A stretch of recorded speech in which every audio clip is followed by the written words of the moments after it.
Welcome back to Tutorial Tidbits and welcome to my channel. I'm Elizabeth St. Hilaire, and this week I'm going to show you how to make a lot of collage paper in a short amount of time. I'm going to be using a roll of rice paper and a bath of painty water to really expedite the process. So if you want to make a lot of paper and work quickly, the best way to do that is to be on a roll. So if you've got a few minutes, let's go check it out. Welcome to the studio. So this week I wanted to show you how I like to use rice paper on a roll and gel print sort of sections and in a patchwork manner with it. And then I'm going to try staining the whole thing after I get it gel printed in a paint bath of water. So most of the time I'll put the piece of paper flipped over onto a palette sheet and brush color through it. But I thought about using a roll to produce a lot of paper at once and how I could speed up that process. And so I've got a glass baking dish with about an inch of water that I'm going to add paint to. I'm going to use Sepia Golden High Flow because this is a really liquidy paint.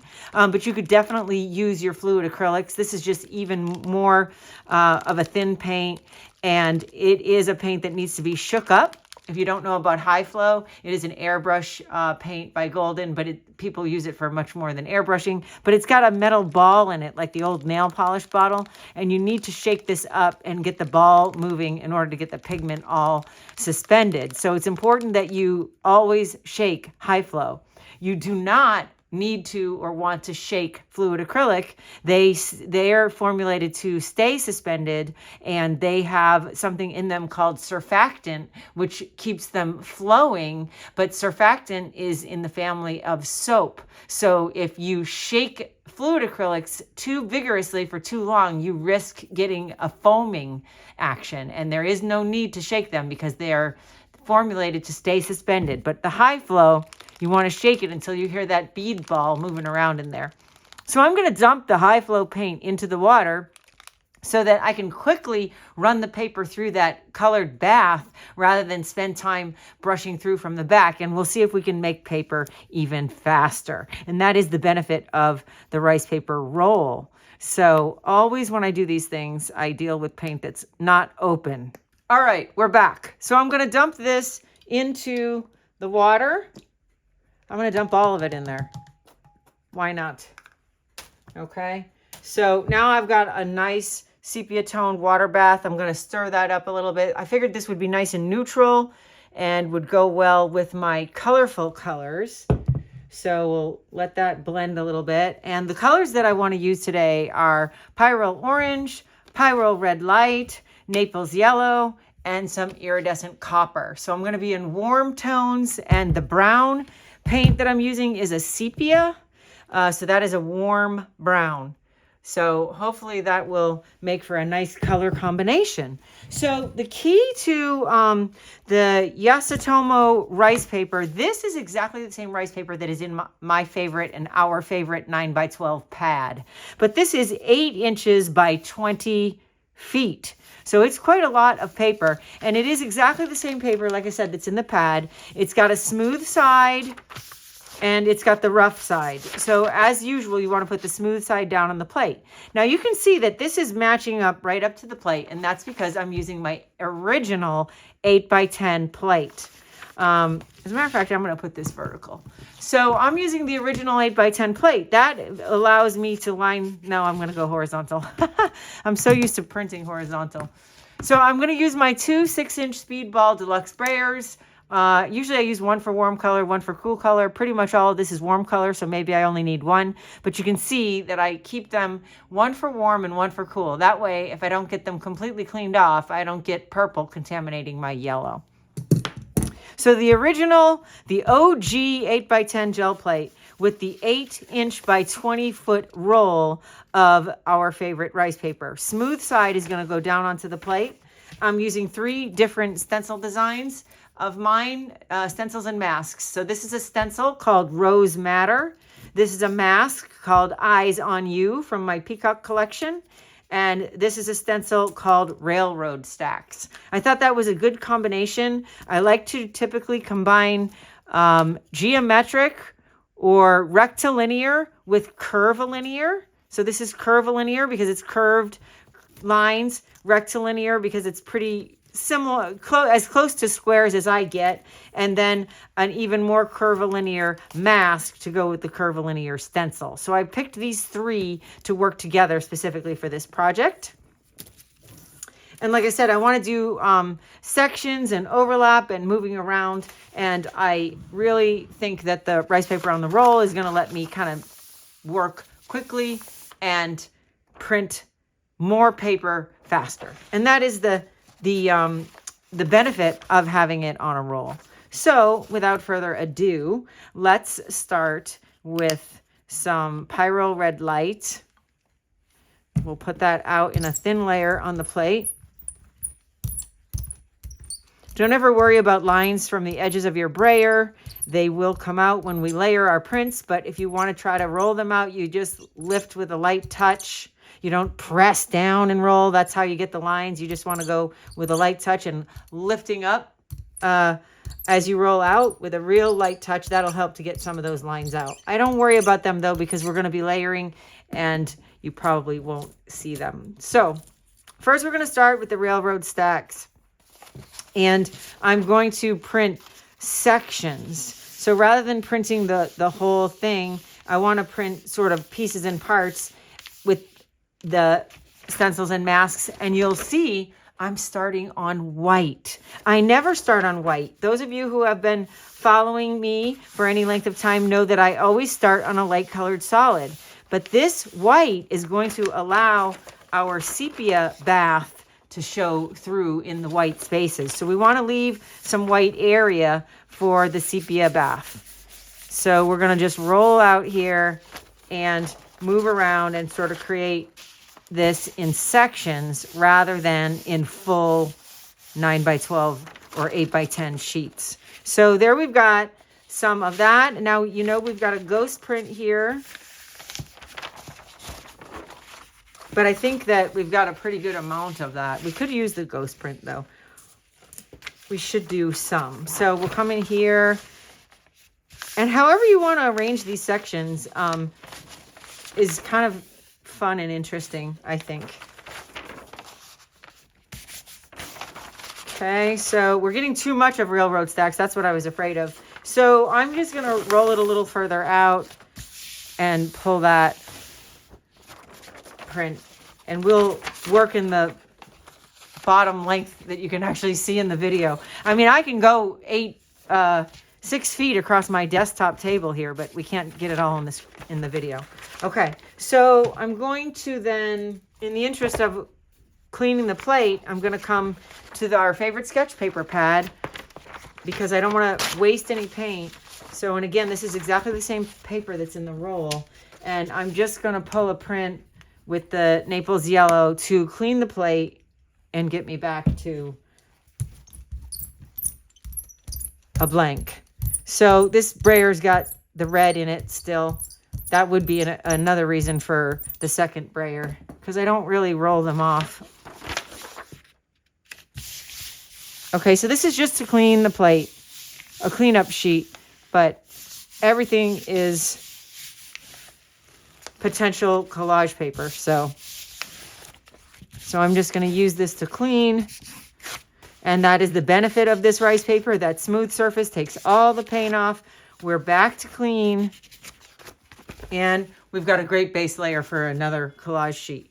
Okay, so now the next color I want to use is the copper. So I'm going to put that out on the plate, and I am going to grab the other brayer so they don't end up with Naples yellow in it. We'll get that nice and smooth. And then the next one is going to be the Eyes on You. Now for this, I do love the ghost print as well as the first print. So let's use a little of both. So here again, sections. So we'll get a little bit of that. We'll get a little bit up here, just across the top.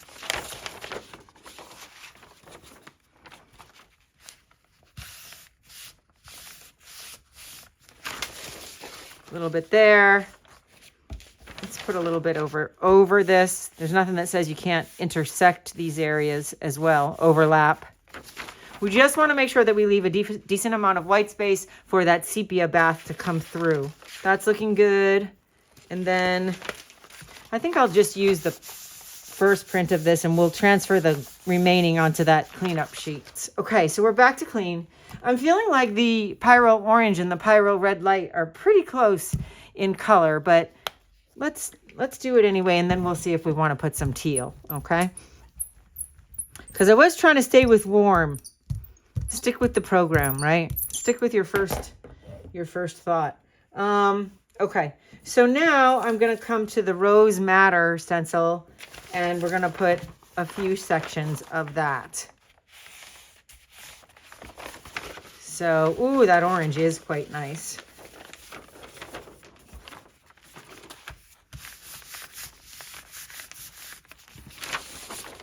Really nice stencil pattern there. Let's do it this way. We'll add some there, and we gotta add a little bit more in the middle here, I think. Okay, so then I'm gonna come in with the Naples yellow.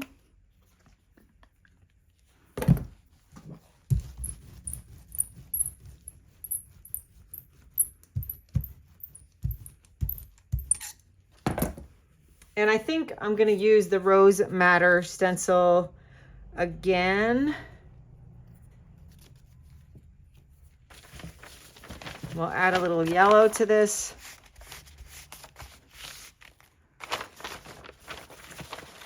That's looking really nice.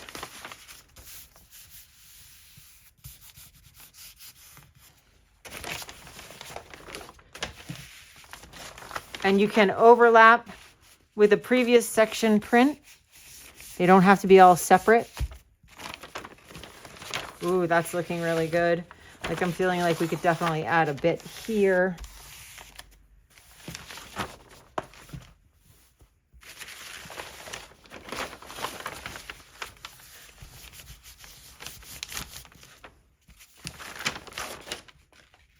Okay.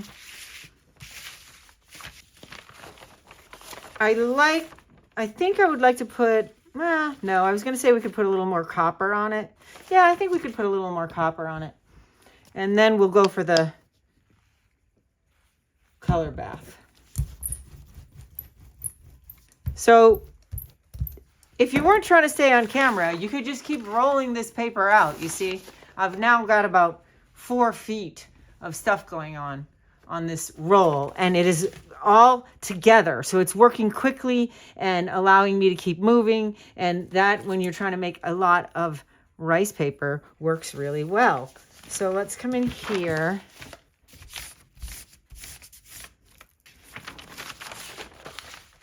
and do a little bit on here.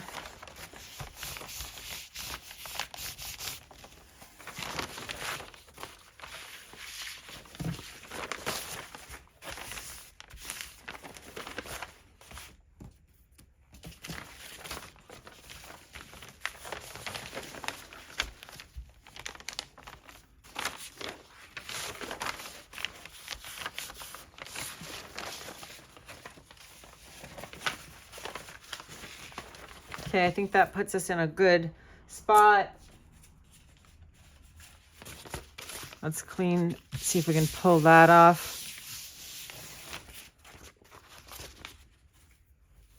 I'm gonna get another cleanup sheet and do this one. Pull it with the Pyrolle red, just to get us back to a clean plate.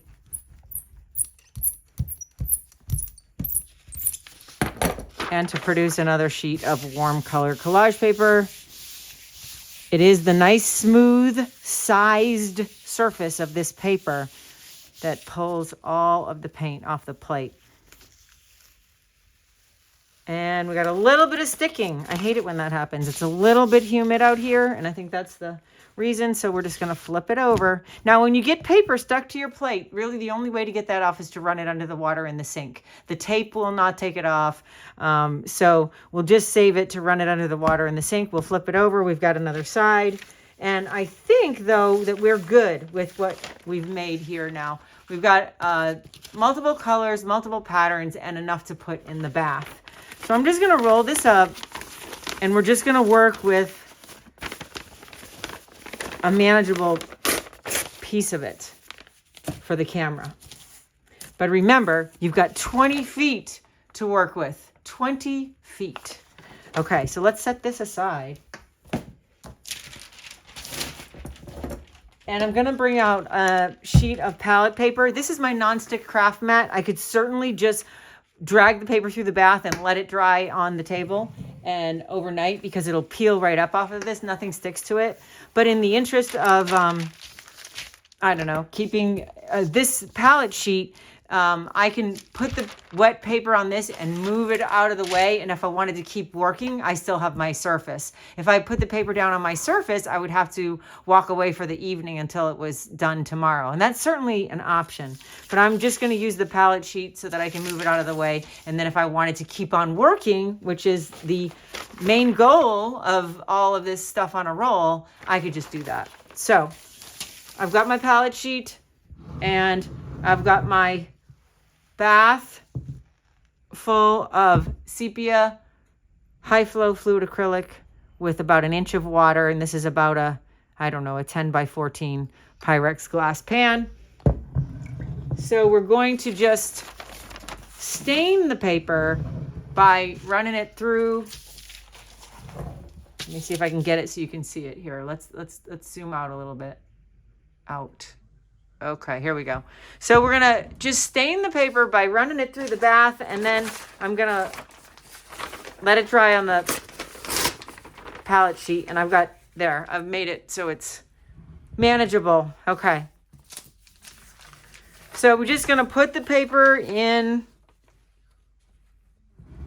like this, and we're going to get a nice color that bleeds all the way through the sheet, which means when you tear it, you're going to have brown edges. You're not going to have white edges.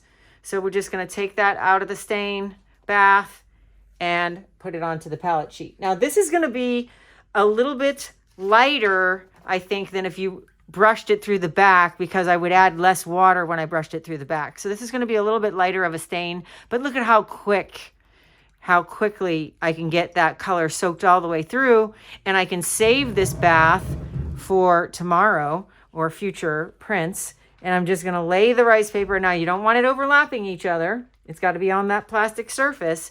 And look at how beautiful this is with the sepia toned background. And again, that color is coming all the way through the core of the rice paper. So when you tear it, you'll have the colored edges. We're just going to wipe the excess off of the craft mat. And voila, you have some beautiful, instant, large quantity of collage paper by working with the roll and the water bath of paint rather than the brushing. So I hope that you found this exciting and inspirational, and that you'll give it a try, and that you'll make 20 feet of collage paper from the 8-inch by 20-foot roll of our favorite rice paper in no time flat.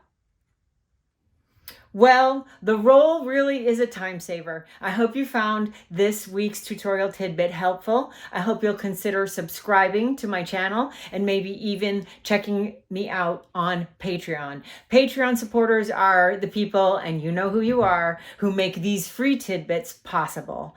All of the products that I used in the video are going to be down below in the expanded description box with links to the stencils and information about the roll of paper. So happy Friday. Thanks for being here, and I look forward to seeing you again next week.